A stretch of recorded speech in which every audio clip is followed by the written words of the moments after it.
Değerli basın ve saygıdeğer kamuoyu. Yıllardan beridir resmi dini bayramlarda tatil olmasına rağmen PTT yönetimi personelini iş yoğunluğu nedeniyle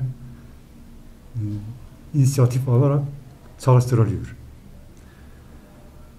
Basına ve kamuoyuna PTT emekçileri evlerinde dinlenemeyecek, memleketlerine gidemeyecek, bayram yapamayacak. Çünkü PTT emekçileri bu bayramda da tüm bayramlarda olduğu gibi çalışacak. Onlarca kiloluk posta çantalarıyla yollara dökülecek. Çünkü bu ülkenin postacıları dini ve resmi bayram tatillerinde yasalara aykırı olarak çalıştırılıyor. PTT Genel Müdürlüğü her zaman olduğu gibi iş yoğunluğunu gerekçe göstererek PTT emekçilerinin resmi tatil haklarını gasp etmektedir. Değerli basın, yıllardır artan iş ve işlem hacmine karşın kuruma yeterli personel almayan PTT Genel Müdürlüğü iş yoğunluğunun çözümünü çalışanlarını bayram tatilinde işe getirerek bulmaktadır.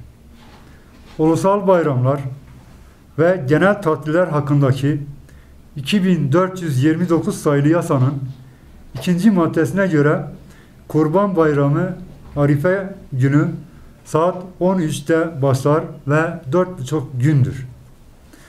Bayram tatilleri yasal bir hak iken PTT Genel Müdürlüğü'nün 2429 sayılı yasaya aykırı bir biçimde 12.06.2023 tarihinde yayınladığı genelge ile iş yoğunluğunu gerekçe gösterip PTT emekçilerinin bayram günü de çalıştırılacağını tebliğ etmesi, emekçinin resmi tatil hakkının gasp edilmesi anlamına gelmektedir. Yıllardır iş yoğunluğu ve personel eksikliği nedeniyle PTT emekçilerinin kuralsız ve keyfi çalıştırma uygulamaları nedeniyle mağdur olmaktadır. Değerli basın ve değerli emekçiler, PTT Genel Müdürlüğü'nün hak ve hukuk tanımaz bu uygulamalarına derhal son verilmesini, yasalara rağmen Kurban Bayramı'nda çalışanların zorla işe getirilmesinin karşısında olup emekçilerin haklı talepleri için